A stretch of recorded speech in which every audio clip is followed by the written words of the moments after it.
Good afternoon, this is David Wendell with Bushcraft on Fire, and we're pleased to be with you for another video. We had a great trip down the Current River, albeit it was quite rainy. We got about 3 to 5 inches of rain, and we'll have a video up for you on that shortly. But what I want to do today, we've had rain over the last 2 weeks, and that's really not the best time to fire a clay pot, because you get that fire going, get a drop or two of rain on this pot, and you could end up cracking it really bad. So what we're going to do, we've got our pot finished. We've allowed it to dry for, well, it's been about a week and a half, I guess, since we finished it. And carved out BOF, Bushcraft on Fire, on there. And so what we're going to do is we're going to try and give it a go at firing this today. Now remember what I told you before, it's a 50-50 chance. It cracks or it doesn't crack. So we're going to do our best to show you how we fire and hope this little fella doesn't fall apart, doesn't crack in the fire. Turned out pretty well. We've got a nice hot humid day today. It's a little more damp than I'd want it to be, but inside the fire it's not going to be humid at all. The temperature out here today is about 95 degrees with the heat index of about 110, so we feel like we're in the desert. And what I don't want to do is sweat and drip on this when I'm getting it into the fire. If you look closely at the pot, you can see there's no cracks in here, and so that's a good sign. Nothing that's going to be any problem when we begin to fire this. Now let's go over to the fire pit and I'll show you what I've done. Alright, I've had a fire going for about an hour, hour and a half now. You can see the size of the wood that we used. That's still a base log. And what we've done is made a lot of coals and dried out the base of the fire pit. Now what I'm going to do is I'm going to move my coals away and I'm going to spread them out, leaving a hole in the center. Now, this is still very, very hot. And what I don't want to do is to change the temperature of that pot too quickly. So I'm going to spread these coals out and I'm going to let them cool down for just a few minutes. Just cool this area here where we're going to put the pot. And you can see it's nice and dry, no wet in there. And then I'm going to set the pot down in there. So we're going to let this cool down just for a few minutes. Keep those coals around there. And generally what we're going to do is get that pot in there and allow it to start to warm up slowly. Once it starts to warm up, we'll move the coals back in. And when we get the coals right around the pot, we'll build a fire over top and we'll let that pot fire. So I've got the coals spread out. Very, very hot there. So like I said, I'm just going to wait for a few minutes and let that cool down. In the meantime, I'm going to set the pot a little closer to the fire. What that'll do is allow it to begin to warm up. And this will probably get warm enough that I can not touch it. So I hope that doesn't happen, but we're going to let this cool down and we'll be right back with you. Alright, what I've done is I've put my pot on a rock. This rock was already hot. It's been sitting in the sun, so it started to slowly heat the pot. And the pot's warm to the touch, so I'm going to go ahead and set it right in the middle of this fire. Now we're going to let that set for a little bit, and we're going to gradually move these coals in. We want this pot to heat slowly until it gets to the temperature of the fire. Once it gets up to that temperature, then we're going to build a pretty good fire on top until it glows red. I'm not sure of the exact temperature, but I think it has to get to around 1500 to 1700 degrees. But this way works, and it's a pretty good way. You notice I put the pot upside down. That way it will coat the entire pot. The bottom's not going to overheat faster than the sides do. And so we'll go ahead and let this go like that for a few minutes, and we'll begin to move the coals in.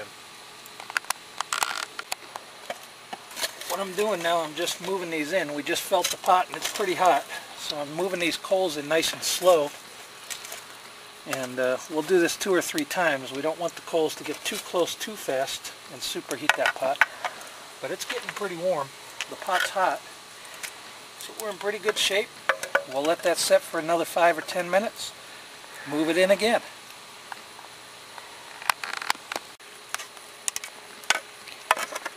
Okay, we're going to go ahead and move this in again. Get it a little bit closer. And those coals are nice and hot. And that fire's nice and warm. We're getting them in close to the rock this time. Again, this is something that really takes patience. If you try and rush this, you're going to end up with a broken pot. There's no doubt about it. So just take your time, try and make sure you've got coals on all sides. I don't want them up on the rocks yet. spread a few around here. And we're going to let that go ahead and warm it up a little bit more. But that pot's pretty hot now. It's not quite the temperature of those coals, but it's getting there. The one thing I don't want to do right now is I don't want to pitch on there boiling. You can see how hot that rock is. That pitch is boiling. Let's scrape that off of there, because one shot of liquid on there could ruin our project. So we'll just keep moving this stuff in, and one more move and then we'll go ahead and build our fire over top. Let that pot go ahead and get nice and warm. Well, if you get a close-up, you'll see that we had failure. What we did, we moved the coals in the last time, and when they got that close, they cracked the pot. So it's back to the beginning and start over. But that's the chances you take. As I said in the beginning, you have a 50% chance. I'm going to go ahead and finish this video out as it is and let you see exactly the process, and then we'll try and do another one in the future and get that so it doesn't crack out on us. So let me go ahead and get this fire built over this and show you how we would continue to fire it. What I'm doing is I'm just building the fire over top of this, and you know, I don't know, this pot may end up working, folks. If it doesn't crack anymore, it looks like just an edge chipped off. But you can notice if you look down in there careful, I don't know if Tam can get close enough in on it right now, that the pot's actually starting to change colors. That's a good thing. What we want this pot to do eventually is to turn bright red. So we're going to go ahead and fire this, and maybe all is not a failure. It won't be a very pretty pot, but it may still be usable when we're finished. So let me go ahead and get this fire going. What I'm going to do is I'm going to build a pretty big fire on top of this, and then let that fire burn down. And it'll do it at its own rate. We're not going to touch it again once that we get the fire going until it's totally finished. So let me get this fire going and build it up, show you how big it's going to be, and then we'll let it burn down. I'm working real slow here. I don't want that fire to get too hot. It's going to ignite, but I don't want it to ignite and blow those coals too hot and crack that plate again.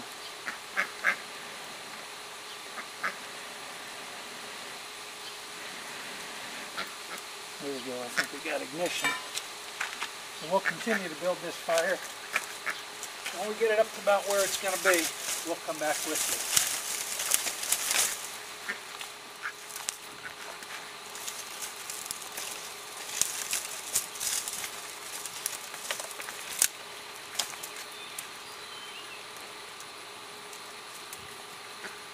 You can see I'm using pretty small stuff on here.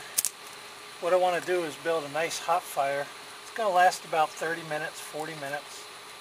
Again, just enough to get that to a glowing cherry red. And you probably won't be able to see it in there under all this wood, but it changes color. What we're actually doing is changing the molecular structure of the clay. Up to the point that I put this clay into the fire, I could have ground that back down, added water, and made a new pot. Once it goes into the fire, it changes molecular structure and isn't good anymore for using as a pot. You couldn't reform it. However, you could use that as your substance that you put into the clay to use for a temper.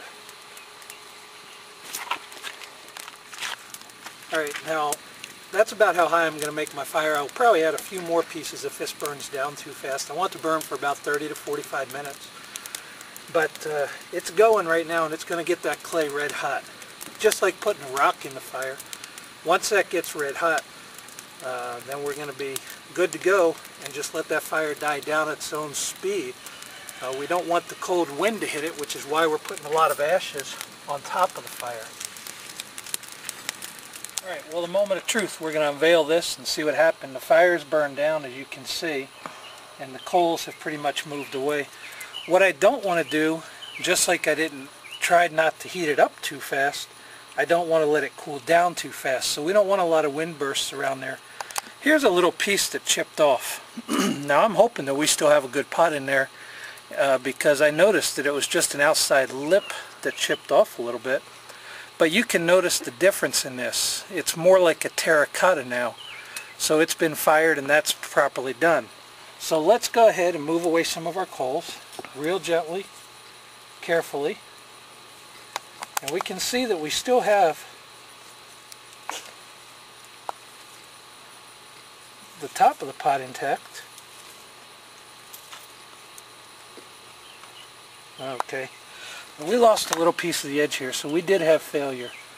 But for the most part, our pot turned out pretty well.